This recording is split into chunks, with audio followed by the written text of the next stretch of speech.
새벽 5시 시장 골목에 첫 빗방울이 떨어집니다.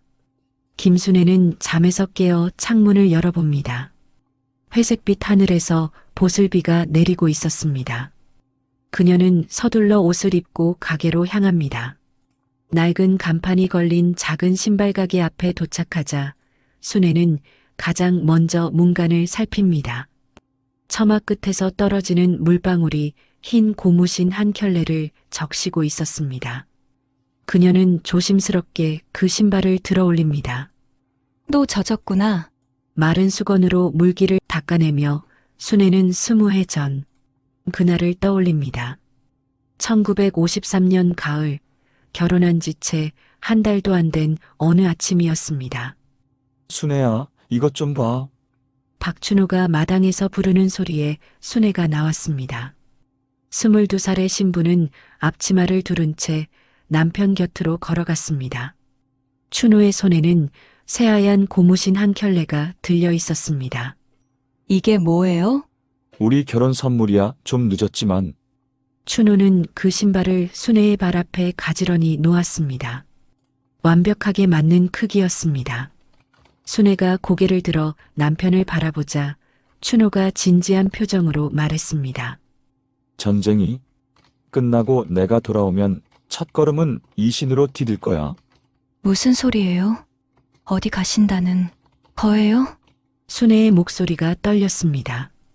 춘호는 그녀의 손을 잡고 천천히 대답했습니다. 소집 영장이 나왔어. 다음 주에. 입대해야 한다. 바람이 마당의 감나무 잎을 흔들었습니다. 순애는 한동안 말을 잇지 못했습니다. 춘호가 다시 입을 열었습니다. 그때까지 잘 간수해줘. 약속이야. 순애는 깨끗해진 흰 고무신을 문간 한쪽에 조심스럽게 놓습니다. 20해가 흘렀지만 그 신발은 여전히 새 것처럼 하얗습니다. 매일 아침 정성스럽게 닦기 때문입니다. 가게 문을 열고 들어서자 어제 정리하다 만 신발 상자들이 눈에 들어옵니다. 고무신, 운동화, 구두가 크기별로 나뉘어 진열되어 있습니다. 순애는 먼지를 털어내며 하나씩 제자리에 놓습니다. 어머니 벌써 나오셨어요? 뒤에서 들리는 목소리에 순애가 돌아봅니다. 25살이 된 아들 기석이 우산을 털며 들어서고 있었습니다. 비가 와서 신발이 젖을까 봐서. 그 신발 말씀이시죠? 기석의 시선이 문간으로 향합니다. 순애는 대답하지 않고 걸레를 들어 선반을 닦기 시작합니다. 어머니, 아버지는 안 돌아와요. 기석의 말에 순애의 손이 잠시 멈춥니다. 하지만 그녀는 여전히 등을 돌린 채 대답합니다. 사람은 약속을 지켜야 하는 거란다. 20년째 그 약속만 붙잡고 계시잖아요. 기석이 한 걸음 더 다가섭니다. 순애는 천천히 몸을 돌려 아들을 바라봅니다. 그녀의 눈가에는 세월의 주름이 깊게 패여 있었지만 눈빛만은 20해 전과 같았습니다. 기석아, 네, 아버지가 어떤 사람인지 알고 있니? 잘 기억이 안 나요. 약속을 잘 지키는 사람이었어. 작은 약속도 어기지 않았지. 순애는 창가로 가서 빗방울이 유리창을 타고 흘러내리는 모습을 바라봅니다. 기석은 더 이상 말하지 않고 어머니 곁에 서서 함께 비를 바라봅니다. 오전 10시, 비가 그치자 손님들이 하나둘 찾아오기 시작합니다. 첫 번째 손님은 중년 여성이었습니다. 아이 손을 잡고 들어와 운동화 한 켤레를 골라갑니다. 두 번째는 할아버지였습니다. 낡은 구두 밑창이 떨어져서 수선을 맡기고 갑니다. 순애는 손님들을 정중하게 응대하면서도 틈틈이 문간의 흰 고무신을 확인합니다. 빗물에 젖지 않았는지, 바람의 위치가 바뀌지 않았는지 살펴봅니다. 점심때가 되자 맞은편 구두수선소에서 최만석이 나타납니다. 60대의 그는 무뚝뚝한 성격으로 유명하지만 순애에게만큼은 다정합니다. 순애 씨, 점심 드셨어요? 아직이요. 만석 씨는요? 저도 이제 먹으려고요. 같이 드실래요? 순애는 고개를 저었습니다. 최만석이 그녀의 시선을 따라 문간을 바라봅니다. 오늘도 정성스럽게 닦으셨네요. 매일 하는 일이에요. 언제까지 하실 거예요? 순애는 잠시 말을 멈췄다가 대답합니다. 그 사람이 돌아올 때까지요. 최만석은 더 이상 묻지 않고 고개를 끄덕입니다. 그도 전쟁을 겪은 세대였습니다. 기다림의 무게를 이해하고 있었습니다. 저녁 무렵 해가 기울어 가자 순애는 가게를 정리하기 시작합니다. 하루 종일 손님들이 신고 간 신발들을 제자리에 놓고 바닥을 쓸어냅니다. 마지막으로 문간의 흰 고무신을 다시 한번 점검합니다. 내일 또 비가 온다던데. 혼자 중얼거리며 순애는 그 신발을 실내로 들여놓을지 고민합니다. 하지만 결국 그 자리에 그대로 둡니다. 춘호가 돌아왔을 때 첫 번째로 보아야 할 것이 그 신발이어야 한다고 생각하기 때문입니다. 집으로 돌아가는 길에 순애는 뒤돌아서 가게를 한 번 더 바라봅니다. 어둠 속에서도 흰 고무신이 희미하게 보입니다. 그녀는 작은 미소를 짓고 발걸음을 옮깁니다. 20년이 흘렀지만 그녀의 기다림은 여전합니다. 때로는 지치기도 하고 때로는 의심이 들기도 합니다. 하지만 매일 아침 그 신발을 닦을 때면 춘호와 나눈 약속이 다시 선명해집니다. 내일도 그녀는 새벽 5시에 일어나 가게로 향할 것입니다. 그리고 문간의 흰 고무신을 정성스럽게 닦을 것입니다. 언젠가 그 신발을 신고 걸어올 사람을 위해서 말입니다. 첫눈이 내린 지 사흘째 되는 날, 순애는 문간의 흰 고무신에 쌓인 눈을 털어냅니다. 찬바람이 골목을 휘돌며 가게 유리창을 흔들어댑니다. 손끝이 시려서 호호 불어가며 신발을 닦는데 가게 맞은편에서 무언가가 움직입니다. 한 아이가 길 건너편 담벼락에 기대어 서 있었습니다. 10살쯤 되어 보이는 남자아이였습니다. 낡은 점퍼를 입고 있었지만 무엇보다 눈에 띄는 것은 발에 신은 고무신이었습니다. 밑창이 반쯤 떨어져 나가고 앞코가 찢어져서 발가락이 드러나 보였습니다. 순애는 흰 고무신을 제자리에 놓고 아이를 유심히 바라봅니다. 아이는 가게 진열장의 새 고무신들만 바라보고 있었습니다. 특히 아이 사이즈의 빨간 고무신 한 켤레를 오래도록 응시했습니다. 어서 오세요. 순애가 인사하자 아이는 깜짝 놀라며 몇 걸음 뒤로 물러섭니다. 그러더니 고개만 살짝 숙이고는 다시 담벼락 쪽으로 돌아갔습니다.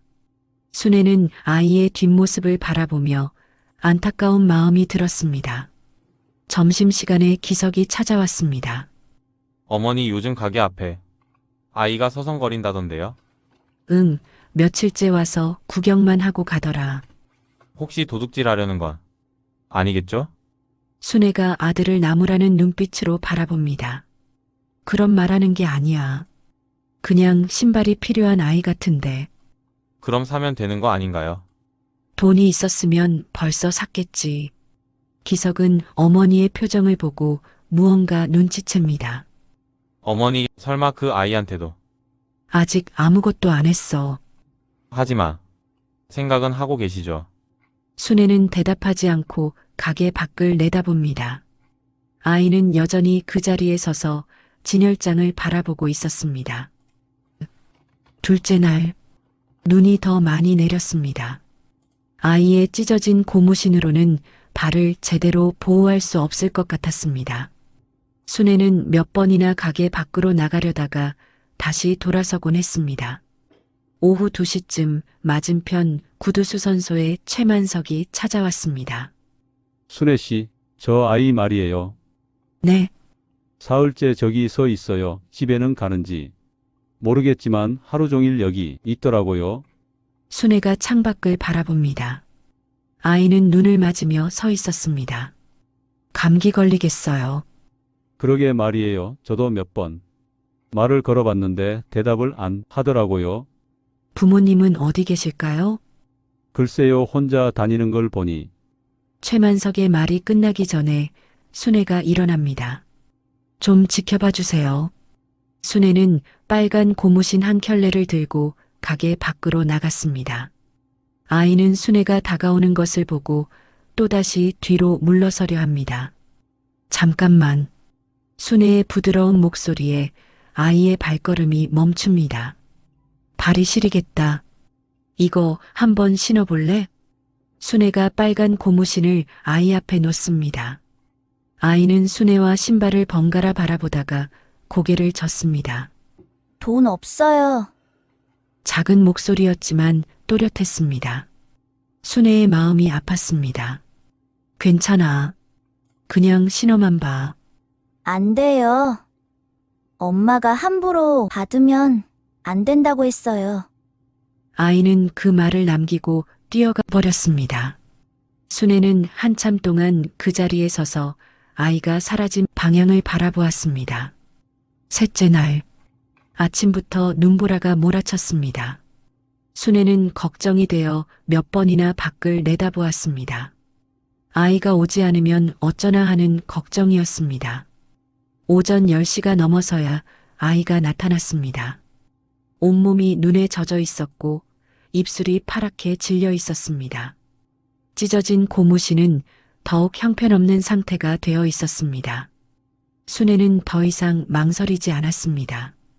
가게 문을 열고 나가서 아이의 손을 잡았습니다. 들어와. 감기 걸리겠어.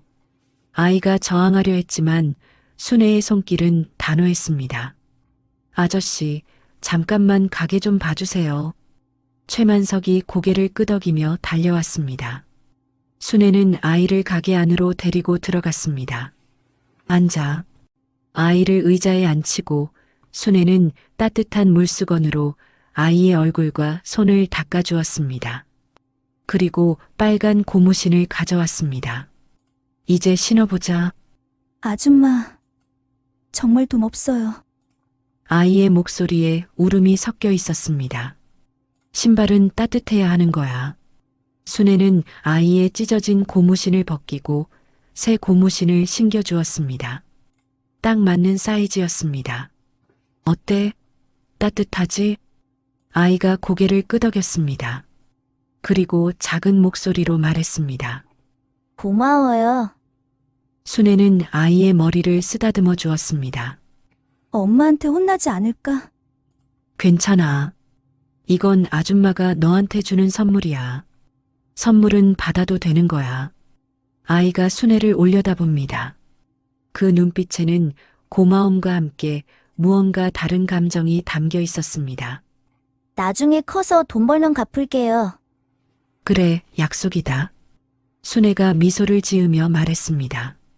아이도 처음으로 환하게 웃었습니다. 그날 저녁, 아이를 보낸 후 순애는 문간의 흰 고무신을 바라보며 생각에 잠겼습니다. 기석이 저녁 무렵 찾아왔습니다. 어머니, 오늘 아이한테 신발 주셨다면서요? 최만석이 이야기해준 모양이었습니다. 응, 돈은 받으셨어요? 아니. 기석이 한숨을 쉽니다. 어머니, 우리도 여유 있는 형편이 아니잖아요. 알고 있어. 그럼 왜 자꾸 이런 식으로? 순애가 아들을 바라봅니다.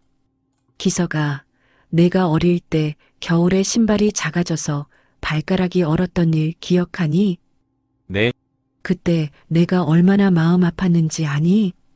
기석이 입을 다뭅니다. 그 아이도 누군가의 자식이야. 그 아이 어머니 마음도 나와 같을 거야. 순애는 다시 흰 고무신을 바라봅니다. 내가 기다리는 동안 다른 누군가는 따뜻했으면 좋겠어. 그럼 내 마음도 덜 시리거든. 기석은 더 이상 말하지 않고 어머니 곁에 앉았습니다. 밖에는 여전히 눈이 내리고 있었습니다.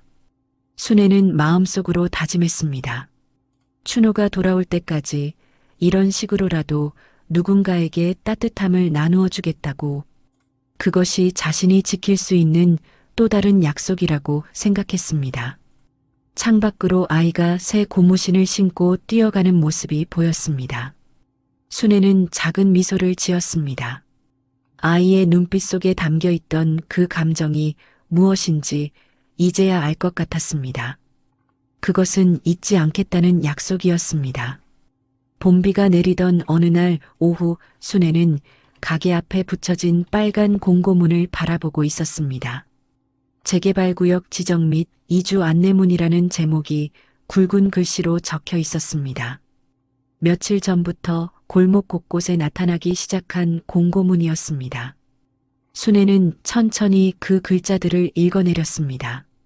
6개월 후 철거 예정, 보상금 지급, 대체 주택 안내. 어려운 한자들이 섞인 문장들이 눈에 들어오지 않았습니다. 다만 한 가지는 분명했습니다. 이 골목이 사라진다는 것이었습니다. 문간의 흰 고무신이 빗방울에 젖고 있었습니다. 순애는 우산을 받쳐들고 그 신발을 바라봅니다. 25년째 그 자리를 지키고 있는 신발이었습니다. 저녁 무렵 기석이 아내 미정과 함께 찾아왔습니다. 기석의 표정이 평소보다 굳어 있었습니다. 어머니 앉으세요. 거실 작은 탁자를 사이에 두고 세 사람이 마주 앉았습니다. 기석이 서류 뭉치를 꺼내 놓았습니다. 재개발 관련 서류들이에요. 순애가 서류를 들여다보려 하지만 글자가 너무 작아서 잘 보이지 않았습니다. 보상금이 얼마나 나온다는 거니? 가게와 주택을 합쳐서 2천만 원 정도 예상됩니다. 미정이 조심스럽게 말을 꺼냅니다. 어머니 이 기회에 좀 더 좋은 곳으로 이사하시는 게 어떨까요? 순애는 대답하지 않고 창밖을 바라봅니다. 가게 불빛이 어둠 속에서 희미하게 보였습니다. 어머니? 기석의 목소리에 순애가 고개를 돌립니다. 그럼 그 사람이 돌아오면 어디로 오라 한우? 어머니, 기석의 목소리가 높아집니다. 아버지는 안 돌아와요. 25년이나 기다렸잖아요. 기석아, 목소리 낮춰. 미정이 남편의 팔을 붙잡습니다. 하지만 기석은 멈추지 않았습니다. 언제까지 그 신발만 바라보고 사실 거예요? 어머니 건강도 생각하셔야죠. 순애가 천천히 일어납니다. 나는 아직 건강해. 지금은 그래도 나이가 드시면 그때 가서 생각하자. 순애의 목소리는 조용했지만 단호했습니다. 기석이 주먹을 꽉 쥐며 말했습니다. 이 골목은 곧 사라져요, 어머니가. 원하든 원하지 않든. 침묵이 흘렀습니다. 빗소리만이 창문을 두드리고 있었습니다. 다음 날부터 골목의 분위기가 급격히 변했습니다.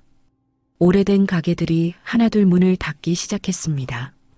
먼저 떡집 할머니가 짐을 싸더니 며칠 후 문에 자물쇠를 채웠습니다. 이어서 철물점도 생선가게도 차례로 문을 닫았습니다. 순애는 매일 아침 가게 문을 열면서 골목의 변화를 지켜봤습니다. 손님도 점점 줄어들었습니다. 재개발 소식을 들은 사람들이 다른 곳에서 물건을 사기 시작한 것 같았습니다. 어느 날 오후 중년 남성 2명이 가게를 찾아왔습니다. 사장님, 재개발조합에서 나왔습니다. 한 명이 명함을 내밀었습니다. 순애는 그 명함을 받아들고 천천히 읽어봤습니다. 보상 관련해서 상담 받으러 오셨나요? 아직 생각해보는 중이에요. 빨리 결정하시는 게 좋을 겁니다. 나중에는 조건이 안 좋아질 수도 있거든요. 그들이 떠난 후 순애는 한참 동안 그 자리에 서 있었습니다. 문간의 흰 고무신을 바라보며 깊은 한숨을 쉬었습니다. 일주일 후 20살이 된 손자 진우가 찾아왔습니다. 대학교 1학년인 진우는 방학을 맞아 할머니를 도우러 온 것이었습니다. 할머니, 아버지한테 들었어요. 진우가 카메라 가방을 메고 가게에 들어섰습니다. 뭘 들었다는 거니? 재개발 때문에 고민이 많으시다고. 순애가 진우를 바라봅니다. 아이였던 손자가 어느새 어른스러워져 있었습니다. 진우야, 너는 어떻게 생각하니? 할머니 마음을 이해해요. 진우가 문간의 흰 고무신을 가리키며 말했습니다. 할아버지와의 약속이잖아요. 순애의 눈가가 촉촉해졌습니다. 하지만 아버지, 말씀도 맞아요. 현실적으로 생각해야죠. 진우는 카메라를 꺼내어 가게 안을 둘러봤습니다. 할머니, 제가 이 가게 사진을 찍어도 될까요? 왜? 기록으로 남기고 싶어요. 할머니의 이야기를, 이 가게의 역사를 말이에요. 순애가 고개를 끄덕였습니다. 진우는 곧바로 사진을 찍기 시작했습니다. 신발들이 가지런히 진열된 선반, 낡은 금고, 그리고 문간의 흰 고무신까지. 할머니, 할아버지 이야기도 녹음해도 될까요? 녹음? 네. 나중에 우리 아이들한테도 들려주고 싶어요. 순애는 잠시 망설이다가 고개를 끄덕였습니다. 며칠 후 맞은편 구두수선소에 최만석이 찾아왔습니다. 그의 얼굴이 평소보다 어두웠습니다. 순애 씨, 저도 다음 주에 짐을 빼야 할 것 같아요. 순애가 고개를 들어 최만석을 바라봅니다. 벌써요? 아들이 경기도에 집을 구해놨대요. 거기 가서 같이 살자고 하네요. 두 사람은 한동안 말없이 서 있었습니다. 순애 씨는 어떻게 하실 거예요? 아직 모르겠어요. 최만석이 가게 밖으로 나가면서 말했습니다. 비가 오면 신발 젖지 않게 비닐막 쳐놓을게요. 제가 떠날 때까지는요. 그날 밤 순애는 잠들지 못하고 가게에 나와 앉았습니다. 골목은 조용했습니다. 불이 켜진 가게가 이제 몇 개 남지 않았습니다. 문간의 흰 고무신이 달빛 아래서 희미하게 빛나고 있었습니다. 순애는 그 신발을 바라보며 중얼거렸습니다. 춘우야, 너라면 어떻게 했을까? 바람이 골목을 스쳐 지나갔습니다. 어디선가 개 짖는 소리가 들려왔습니다. 순애는 결심했습니다. 내일 아침에는 진우와 함께 녹음을 시작하기로. 비록 이 자리를 떠나야 할지도 모르지만 적어도 이곳에서의 기다림과 만남들은 기록으로 남기겠다고. 그것이 자신이 할 수 있는 마지막 일일지도 모른다는 생각이 들었습니다. 하지만 포기는 아니었습니다. 다른 방법을 찾아야 했습니다. 춘호와의 약속을 지키면서도 가족들의 걱정을 덜어줄 수 있는 방법을 말이었습니다. 새벽녘 순애는 흰 고무신을 한 번 더 닦았습니다. 언제나처럼 정성스럽게. 내일 무슨 일이 일어날지 모르지만 오늘만큼은 변하지 않는 일상을 지키고 싶었습니다. 진우가 녹음을 시작한 지 일주일이 지났습니다. 순애는 매일 오후 2시면 손자와 함께 앉아서 옛날 이야기를 들려주었습니다. 춘호와의 첫 만남, 결혼 첫날의 약속, 전쟁 중의 기다림. 말로 꺼내니 더욱 생생해지는 기억들이었습니다. 그런데 이상했습니다. 이야기를 하다 보니 슬픔보다는 따뜻함이 먼저 떠올랐습니다. 춘우의 웃는 얼굴, 다정한 목소리, 약속을 지키려던 그의 마음이 25년의 시간을 건너와 다시 선명해졌습니다. 할머니, 오늘은 이 장에서 나왔던 겨울 아이 이야기 좀 더 들려주세요. 진우가 녹음기를 켜며 말했습니다. 순애는 고개를 끄덕이고 입을 열려던 순간 가게 앞에 검은 세단 한 대가 멈춰 섰습니다. 예상치 못한 방문자. 차에서 정장을 입은 중년 남자가 내렸습니다. 키가 크고 체격이 좋았지만 가게를 바라보는 그의 표정은 어린아이처럼 설레었습니다. 그는 몇 걸음 다가오다가 멈춰서서 문간의 흰 고무신을 바라봤습니다. 순애가 가게 밖으로 나갔습니다. 어서 오세요. 남자가 순애를 보더니 눈시울이 붉어졌습니다. 한참을 말하지 못하다가 떨리는 목소리로 물었습니다. 할머니, 저를 기억하시겠습니까? 순애가 그를 자세히 바라봤습니다. 어디선가 본 것 같은 눈빛이었습니다. 겨울날 새 고무신을 받았던 아이 김도현입니다. 순애의 입이 벌어졌습니다. 20년 전 찢어진 고무신을 신고 가게 앞에 서성이던 그 작은 아이가 이렇게 의젓한 어른이 되어 돌아온 것이었습니다. 도연이, 정말 도연이구나. 순애의 목소리가 떨렸습니다. 도연이 깊이 허리를 숙여 인사했습니다. 할머니, 너무 늦게 찾아와서 죄송합니다. 변한 것과 변하지 않은 것. 도연은 이제 대기업 사장이 되었다고 했습니다. 건설회사를 운영하며 전국 각지에서 일하고 있다고 했습니다. 하지만 그의 눈빛만은 20년 전 그 아이와 똑같았습니다. 할머니가 주신 빨간 고무신 아직도 기억해요. 도연이 문간의 흰 고무신을 가리키며 말했습니다. 아직도 기다리세요? 순애가 고개를 끄덕였습니다. 그럼요, 약속은 지켜야지요. 도연의 눈에 눈물이 고였습니다. 할머니, 제가 그때 약속했잖아요. 커서 돈 벌면 갚겠다고. 아이고, 그런 걸 다 기억하고 있었구나. 네. 그 약속 때문에 열심히 살았어요. 도연이 가방에서 봉투를 꺼냈습니다. 이거라도 받아주세요. 순애가 손을 저었습니다. 아니야, 그런 건 필요 없어. 할머니, 제 마음입니다. 내 마음은 이미 받았어. 이렇게 찾아와 준 것만으로도 충분해. 도연이 봉투를 다시 가방에 넣으며 말했습니다. 그럼 다른 방법으로 보답하게 해주세요. 도연은 재개발 이야기를 들었다고 했습니다. 건설업계에 있다 보니 이런 소식을 빨리 접하게 된다고 했습니다. 할머니, 제가 도와드릴 방법이 있어요. 무슨 방법? 흰 고무신 프로젝트라고 이름 지었어요. 도연이 자세한 계획을 설명했습니다. 이 시장을 보존하면서도 현대적으로 재정비하는 방안이었습니다. 전통시장의 특성을 살리되 위생과 편의 시설을 개선하는 것이었습니다. 조합과 협의해서 할머니 가게는 그대로 보존하고 싶어요. 시장의 상징으로 말이에요. 순애가 놀란 표정으로 도연을 바라봤습니다. 그게 가능한 일이야? 쉽지는 않겠지만 해볼 만한 가치가 있다고 생각해요. 도연이 진우에게도 인사했습니다. 안녕하세요. 할머니 손자분이시죠? 네, 박진우입니다. 좋은 일하고 계시네요. 기록으로 남기는 것 정말 중요한 일이에요. 진우가 눈을 반짝이며 물었습니다. 정말 시장을 보존할 수 있을까요? 최선을 다해 볼게요. 다만 할머니와 상인분들이 동의해 주셔야 해요. 소식이 퍼지자 떠났던 상인들이 하나둘 돌아왔습니다. 떡집 할머니 박복순이 가장 먼저 찾아왔습니다. 순애야, 정말인가? 그런 것 같아.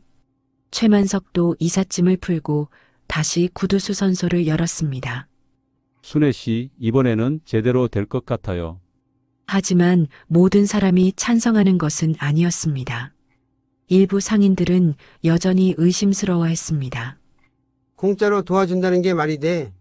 뭔가 다른 속셈이 있는 거 아니야? 순애는 이런 반응들을 보며 걱정이 되었습니다.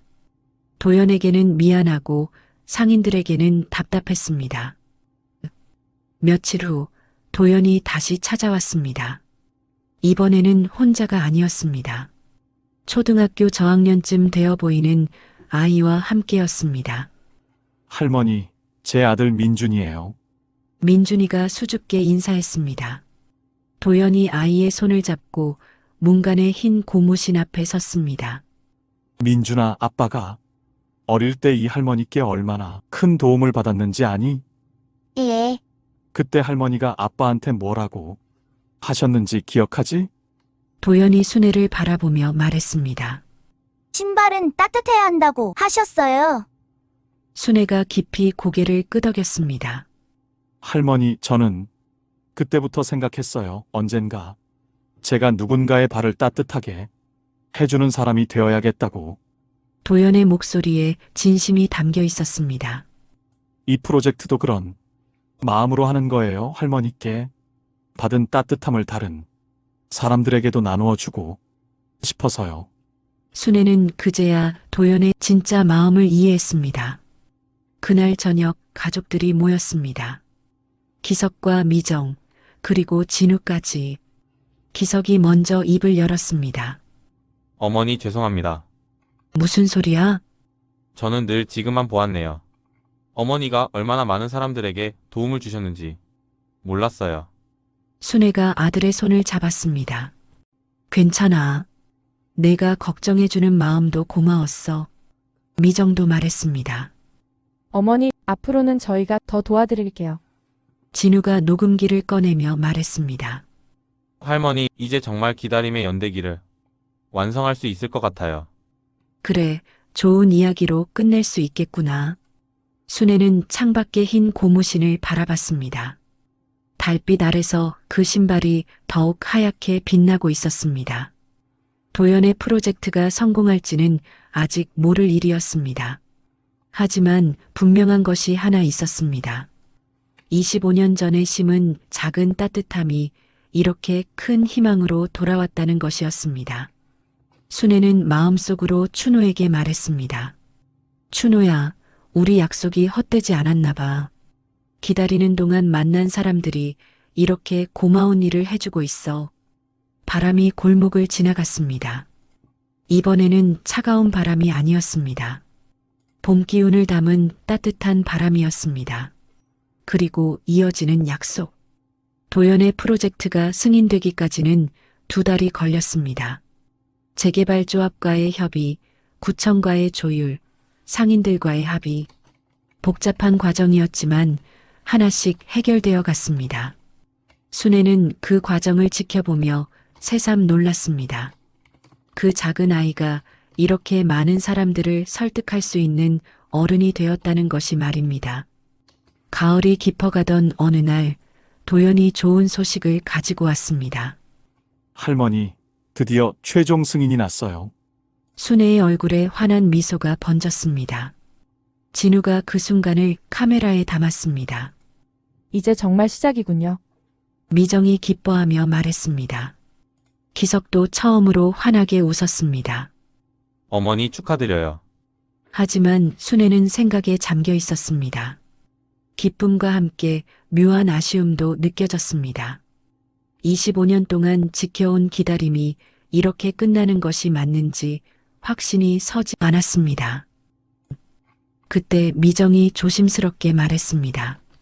어머니, 공사 시작 전에 작은 행사를 하면 어떨까요? 행사? 내 아버님을 위한 귀환식이요. 순애가 고개를 들어 며느리를 바라봤습니다. 장례가 아니라 귀환식이에요. 아버님이 정말로 돌아오셨다고 생각하고 그분을 맞이하는 따뜻한 잔치를요. 진우가 눈을 반짝이며 말했습니다. 좋은 생각이에요. 할아버지를 위한 환영 파티 같은 거죠. 순애는 한참을 생각했습니다. 그러더니 천천히 고개를 끄덕였습니다. 그래, 해보자. 그 사람도 좋아할 것 같구나. 귀환식 소식이 퍼지자 예상보다 많은 사람들이 참여하겠다고 나섰습니다. 옛 상인들은 물론이고 어린 시절 이 골목에서 뛰어놀던 중년들까지 모여들었습니다. 떡집 할머니 박복순이 직접 송편을 만들어 왔습니다. 순애야, 이거 춘호가 좋아하던 송편이지? 맞아. 어떻게 기억하고 있었어? 잊을 수가 있나? 그때 우리가 얼마나 젊었는데. 최만석은 작은 상을 만들어 왔습니다. 흰 고무신 노을상이에요. 제가 직접 만들었어요. 그 상은 단순했지만 정성이 느껴졌습니다. 도연도 특별한 준비를 했습니다. 아들 민준이와 함께 흰 국화꽃을 가져왔습니다. 할머니, 이 꽃은 슬픔이 아니라 새로운 시작을 의미해요. 고마워, 도연아. 순애가 도연의 손을 꼭 잡았습니다. 시장에 사람들이 모여들었습니다. 길게 이어진 상 위에는 각자가 준비한 음식들이 올려졌습니다.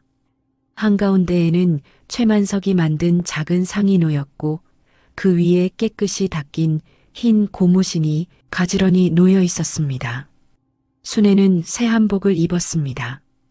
25년 전 결혼식 때 입었던 그 한복이었습니다. 색이 바래긴 했지만 여전히 아름다웠습니다. 할머니 정말 예뻐요. 진우가 사진을 찍으며 말했습니다. 사람들이 하나씩 앞으로 나와 인사를 올렸습니다. 어떤 이는 절을 했고 어떤 이는 묵념을 했습니다. 비석 대신 신발, 장례 대신 환영이었습니다. 한 중년 남성이 앞으로 나왔습니다. 할머니 저 기억하세요? 중학교 때 외상으로 운동화를 받았던. 아, 성민이구나. 어떻게 이렇게 컸어? 할머니 덕분에 그 겨울을 버틸 수 있었어요. 정말 감사했습니다. 그는 깊이 허리를 숙였습니다. 다른 사람들도 차례로 자신의 이야기를 들려주었습니다. 할머니가 주신 장화 덕분에 비 오는 날에도 학교에 갈 수 있었어요. 어머니 심부름으로 신발 사러 왔을 때 할머니가 사탕도 주셨죠. 우리 아이 첫 신발을 여기서 샀는데 할머니가 복 많이 받으라고 해주셨어요. 순애는 그들의 이야기를 들으며 눈물을 글썽였습니다. 자신도 모르게 많은 사람들의 마음에 남아 있었다는 것이 놀라웠습니다. 해가 기울어갈 무렵 기석이 앞으로 나왔습니다. 어머니, 기석의 목소리가 떨렸습니다. 저는 그동안 어머니를 이해하지 못했습니다. 순애가 아들을 바라봤습니다. 어머니가 지켜온 것이 단순한 기다림이 아니라는 걸 이제야 알겠어요. 기석이 흰 고무신을 가리키며 말했습니다. 이 신발 하나가 이렇게 많은 사람들에게 희망이 되었다는 걸. 기석의 목소리가 메어졌습니다. 순애가 일어나 아들을 껴안았습니다. 기석아, 괜찮다. 내가 걱정해준 마음도 다 알고 있어. 죄송합니다, 어머니. 정말 죄송합니다. 미정도 눈물을 흘리며 시어머니 곁으로 갔습니다. 어머니 저도 몰랐어요. 어머니가 얼마나 큰 사랑을 하고 계셨는지. 진우가 할머니 앞에 무릎을 꿇었습니다. 할머니, 저는 할머니가 자랑스러워요. 진우야, 할머니의 기다림이 헛되지 않았어요. 이렇게 많은 사람들이 할머니를 기억하고 있잖아요. 순애는 손자의 머리를 쓰다듬었습니다. 해가 지고 사람들이 하나둘 돌아간 후 가족들만 남았습니다. 순애는 흰 고무신을 들어 올렸습니다. 진우야, 이제 이 신발을 내가 가져라. 할머니, 내가 언젠가 누군가를 기다리게 되면 문간에 한 켤레 놓아두거라. 진우가 그 신발을 받아들었습니다. 25년의 무게가 느껴졌습니다.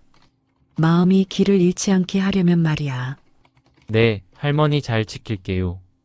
도연이 다가와서 말했습니다. 할머니, 새 가게에도 이런 자리 하나 만들어 둘게요. 누군가 기다릴 사람이 있으면 신발을 놓을 수 있도록요. 순애가 고개를 끄덕였습니다. 좋은 생각이구나. 기다림은 혼자 하는 게 아니니까. 밤하늘에 별이 떠올랐습니다. 순애는 하늘을 올려다보며 속으로 말했습니다. 춘호야, 이제야 알겠어. 내가 돌아온 건 이런 방식이었구나. 나를 통해서, 우리가 만난 사람들을 통해서. 몇 달 후 새롭게 단장된 시장이 문을 열었습니다. 순애의 가게도 새 모습을 갖추었지만 문간에는 여전히 특별한 자리가 마련되어 있었습니다. 기다림의 자리라고 적힌 작은 팻말과 함께였습니다. 첫 손님은 젊은 부부였습니다. 할머니 여기가 그 유명한 가게군요. 유명한 가게? 인터넷에서 봤어요. 사랑과 기다림의 이야기가 담긴 곳이라고. 순애가 미소 지었습니다. 진우가 만든 기다림의 연대기가 많은 사람들에게 알려진 모양이었습니다.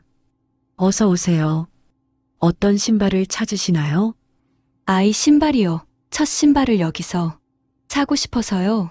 순애는 가장 좋은 신발을 골라주었습니다. 그리고 작은 선물도 덧붙였습니다. 첫 신발은 특별해야 해요. 아이가 세상을 따뜻하게 걸어갈 수 있도록. 부부가 고마워하며 돌아간 후 순애는 기다림의 자리를 바라봤습니다. 빈자리였지만 따뜻해 보였습니다. 사랑은 결과로만 증명되지 않습니다. 지켜낸 시간, 나눔의 습관, 공동체의 기억이 사랑을 현재형으로 만듭니다. 흰 고무신은 실체 없는 약속이 아니라 누군가를 따뜻하게 맞이할 준비를 상징합니다. 그리고 그 준비 자체가 이미 완성된 사랑입니다. 이야기가 감동적이었다면 구독과 좋아요 부탁해요.